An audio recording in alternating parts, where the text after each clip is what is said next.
Last night, we started the show by addressing the case of Aaron Bushnell, who was an active duty senior airman in the U.S.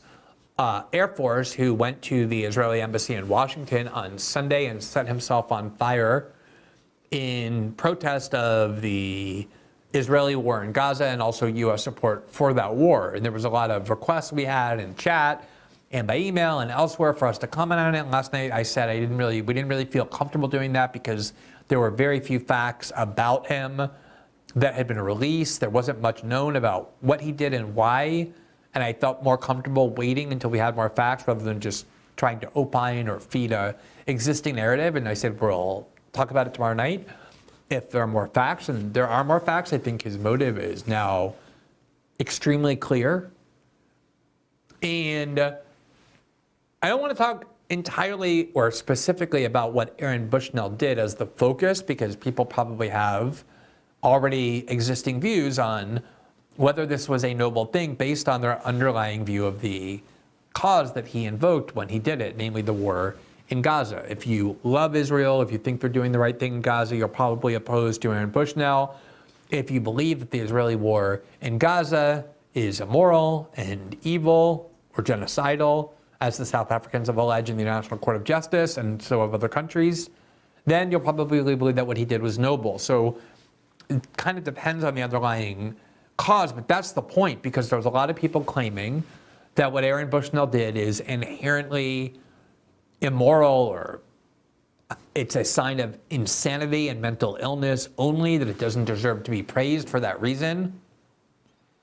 And without opining on the specific case, precisely because I still think you kind of need to know a little bit more, what I do know for sure is that the act of setting yourself on fire to protest an injustice in the world is a very common form of protest, and it's something that United States politicians and officials and journalists have often praised and celebrated when it served a cause that they support, namely protesting the injustice of American enemies, whether it be Russia or China or Iran or all kinds of other cases. So this idea that self-immolation is inherently insane, that it's inherently an act that ought to be denounced, has never been the way we've looked at this act previously.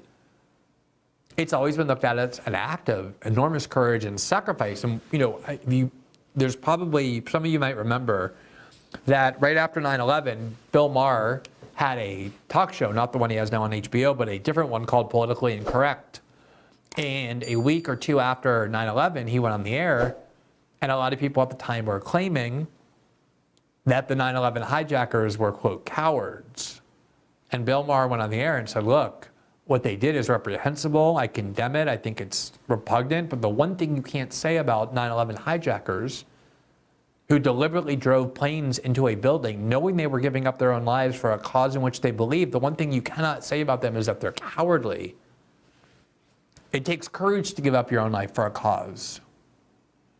And it takes courage if you're going to die suddenly, like flying an airplane to a building, and it takes even more courage to die in one of the most excruciating ways imaginable, which is dying by setting yourself on fire. And there's no way to diminish that courage. Whether you think the cause is unjust or not is, of course, a separate question.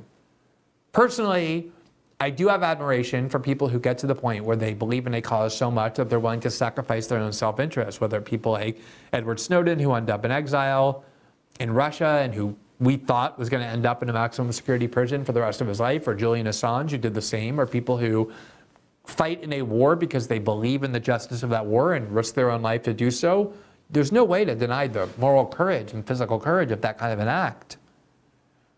And a lot of this discourse, which tries to disparage self-immolation as just something only a mentally ill person would do, is very inconsistent with the way we often have talked about self-immolation in the past when it was used for a cause that American elites actually support. So first of all, just the kind of core facts from the New York Times. Quote, man dies after setting himself on fire outside the Israeli embassy in Washington. Air Force says, quote, Aaron Bushnell, an active duty senior airman, repeatedly shouted, quote, free Palestine, as he filmed and live streamed his protest against Israel's deadly military actions in Gaza. He had been taken to a hospital on Sunday with life-threatening injuries. He went on to die. Quote, "I will no longer be complicit in genocide," a man says in the video, echoing language that opponents of Israel's military offensive in Gaza have used to describe the war. Quote, "I am about to engage in an extreme act of protest. But compared to what people have been experiencing in Palestine at the hands of their colonizers, it's not extreme at all." Now that sounds to me like somebody who had a rational understanding of what they were doing, who set out to explain what they were doing, did so in a coherent way, a truthful way, and then went about and did it. So it's hard to say, oh, he was mentally ill, he didn't know what he was doing, because everything he left behind suggests that he had a very clear and coherent understanding of what he did and why. Here from the Washington Post gave a little more detail about him. The airman who set himself on fire grew up on a religious compound and had an anarchist past. Now, as I said, a lot of people are pretending that they hate this protest because self-immolation in and of itself is inherently wrong and bad, and yet they've not been consistent at all when similar or identical acts were undertaken for a cause they supported. Here, for example, is one of the most intellectually dishonest, whiny, petulant, and toxic people in American political life, the former Congressman Adam Kinzinger, the Republican of Illinois, who knew he couldn't be reelected to Congress, and so went to CNN. He's a fanatical supporter of things like the U.S. funding of the war in Ukraine. He has a Ukrainian flag everywhere he goes. But he also supports the U.S. financing of Israel. He's a big Israel supporter as well. And so he went onto Twitter and said, quote, "Suicide is not heroic." This was when, obviously, everybody was discussing the Aaron Bushnell case, and he was there to disparage it. "Suicide is not heroic," he said. And yet, many people found a tweet of his from February of 2022, right after the Russians had invaded, in which he said the following: "A salute with 2 Ukrainian flags and 2 American flags. Hero Ukrainian soldier, quote, blows himself up to destroy bridge and stop Russian invasion forces storming in from Crimea." So there he was praising as honorable and heroic an act of suicide in defense of a cause that he actually supported. Now, you might say, well, that wasn't self-immolation, it was suicide. So let's look at other examples of how self-immolation has typically been discussed. One of the people who I immediately remembered as having engaged in self-immolation was a 25-year-old street vendor in Tunisia. He had been college educated, but he couldn't get a job in Tunisia. It was a corrupt society, a repressive society. He was forced to work as a vendor, selling items on the street to support his family. And the police came one day and tried to take all of his things that he was selling, which is the only way he could earn a living in Tunisia.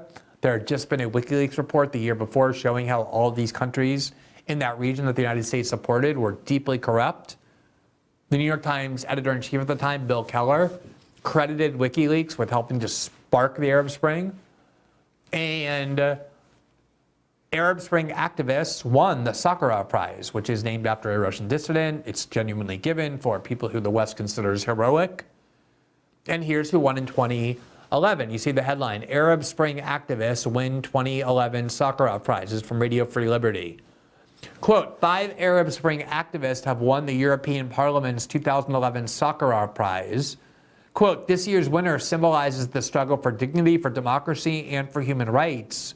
And they are co-authors of historical change in the Arab world," Buzek said. Not sure who Buzek is. I presume it's somebody with the European Union.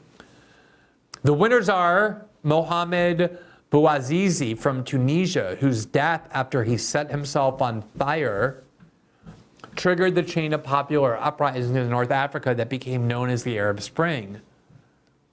And this person, this 25-year-old street vendor who set himself on fire in Tunisia, was widely heralded as someone engaged in an act of great heroism, of great nobility, of great consequence. He won the Sakharov Prize after he had died for his act of self-immolation. And here's what President Obama had to say about this in January of 2011. On December 17th, a young vendor named Mohamed Bouazizi was devastated when a police officer confiscated his cart. This was not unique. It's the same kind of humiliation that takes place every day in many parts of the world. The relentless tyranny of governments that deny their citizens dignity. Only this time something different happened. After local officials refused to hear his complaints, this young man, who had never been particularly active in politics, went to the headquarters of the provincial government, doused himself in fuel, and lit himself on fire. There are times in the course of history when the actions of ordinary citizens spark movements for change because they speak to a longing for freedom that has been building up for years.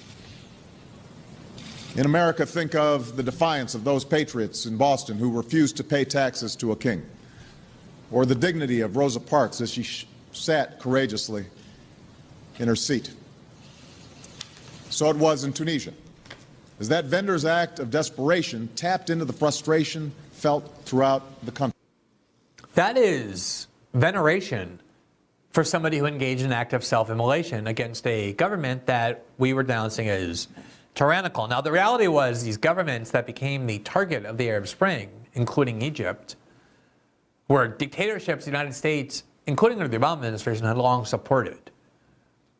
But Obama loved nothing more than getting up on his high horse and talking about people's quest for freedom and comparing everybody to Rosa Parks. And so this Tunisian street vendor who set himself on fire became a hero of the Western press and of President Obama. That was the prevailing narrative. Not that he was mentally ill, that only a crazy person would set himself on fire, that setting yourself on fire is a very stupid way to engage in protest. They were heaping prizes on him and veneration at the highest level of Washington politics from the podium at the White House by the president. Because in that case, that was a political cause that we wanted to write on, that we wanted to celebrate, that we wanted to expand. And so self-immolation was something that we regarded as courageous. The same exact thing happened when a dissident journalist in Russia set herself on fire, here from Politico in October of 2020. For Russia, a journalist's self-immolation is a wake-up call. Irina Slavina's last message was, for, quote, "For my death, I ask you to blame the Russian Federation." She was constantly held up as an anti-Putin hero because she used self-immolation not to target our ally, as this 25-year-old airman did, but to denounce one of our enemies, the Russian government. Very few people in American political life criticized her self-immolation because it was aimed at Vladimir Putin. Here from the New York Times, March 4th, 2016, a Tibetan monk, 18 years old, dies after self-immolation to protest Chinese rule. The monk, Khalsang Wangdu, 18, set himself to fire on Monday, according to Free Tibet, a group based in London. On the same day, a 16-year-old Tibetan student, Georgi Sering, committed the same act in India while shouting "Free Tibet," the group said. He survived and was in a hospital in New Delhi on Tuesday. Hillary Clinton, the frontrunner to be the Democratic presidential candidate, held up a black and white photo of Mr. Dorji while talking in Minnesota to the president of the Tibetan National Congress, an advocacy group. And there you see the photo of Hillary Clinton celebrating this 16-year-old boy who set himself on fire on behalf of Tibet in protest of an American enemy, namely China. So if you self-immolate and you do so to protest China, or you do to protest Russia, or you do so in protest of tyranny in the Arab world, and Americans want to pretend that they're on the side of freedom for the Arab world, self-immolation gets celebrated as heroic. There are monuments built and prizes given for it. Here from Radio Free Liberty in January of 2019, 50 years after his self-immolation, Czech student Jan Palek remains a symbol of defiance. He was a Czech student who engaged in self-immolation to protest the Soviet Union's repression of his country. And here you have Radio Free Liberty talking about him as a symbol, a heroic symbol of defiance. Not as mentally ill, not as a crazy person, not as selfish, not as somebody who should be disparaged, somebody who should be held up and admired. The friend of the show and the very intrepid independent journalist Michael Tracy found this example, quote, Robert McNamara, in his 1995 memoir on Norman Morrison, a Quaker anti-war activist who self-immolated 40 feet from McNamara's Pentagon window on November 2nd, 1965. McNamara said he was deeply affected by the act, especially because his wife and kids agreed with the immolator. I could show you a lot more here from, this is, I believe, from McNamara's book, where he wrote, anti-war protests had been sporadic and limited up to this time and had not compelled attention. Then came the afternoon of November 2nd, 1965. At twilight that day, a young Quaker named Norman Morrison, father of 3 and an officer of the Stony Run Friends meeting in Baltimore, burned himself to death within 40 feet of my Pentagon window. He doused himself with fuel from a gallon jug, and when he set himself on fire, he was holding his 1-year-old daughter in his arms, and he screamed, quote, save the child, and he flung her out of his arms. She survived without injury. After Morrison's death, his wife issued a statement that basically explained why he did what he did to stop the war in Vietnam. And McNamara said the following in his book, quote, I reacted to the horror of his action by bottling up my emotions and avoided talking about them with anyone, even my family. I knew Marge and our 3 children shared many of Morrison's feelings about the war, as did the wives and children of several of my cabinet colleagues, and I believed I understood and shared some of his thoughts. So again, we have a long history of heaping praise on people who use this as a form of protest, obviously an extreme form of protest. But we have often said that extreme injustice justifies and merits this kind of protest, and now suddenly in the discourse, there's this effort to depict self-immolation as something only insane people do, something that ought to be disparaged and maligned. There were calls on Twitter today for people demanding that Elon Musk remove the tweet of Cornel West, who spoke in admiration, not of the act of self-immolation even, but just for Aaron Bushnell, who is the one who engaged in self-immolation in this cause of stopping the war in Gaza. And a lot of people, including some who I respect because they've been long involved in the campaign in favor of free speech and against online censorship, actually started saying Cornel West's tweet should be removed because somehow it glorifies suicide and encourages people to take their own life, saying it violated the rules of acts, and called on Elon Musk to remove it. And obviously the reason is not because they're offended by self-immolation. Self-immolation is celebrated if it's done for the right cause.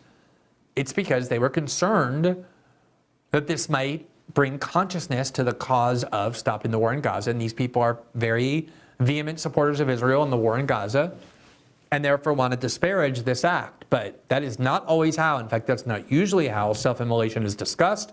It's often discussed as a very noble and brave and heroic and consequential act of protest that has sparked some of the most important and beneficial events, according to our political and media elites, when it serves their agenda to do so. And so I think as you hear this discourse about Aaron Bushnell and what he did, I think it's very important to understand that the context is not that self-immolation is considered intrinsically wrong.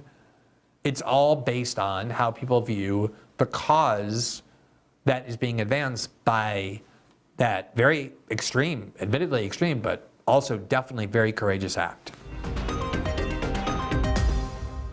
Thanks for watching this clip from System Update, our live show that airs every Monday through Friday at 7 p.m. Eastern, exclusively on Rumble. You can catch the full nightly shows live or view the backlog of episodes for free on our Rumble page. You can also find full episodes the morning after they air across all major podcasting platforms, including Spotify and Apple. All the information you need is linked below. We hope to see you there.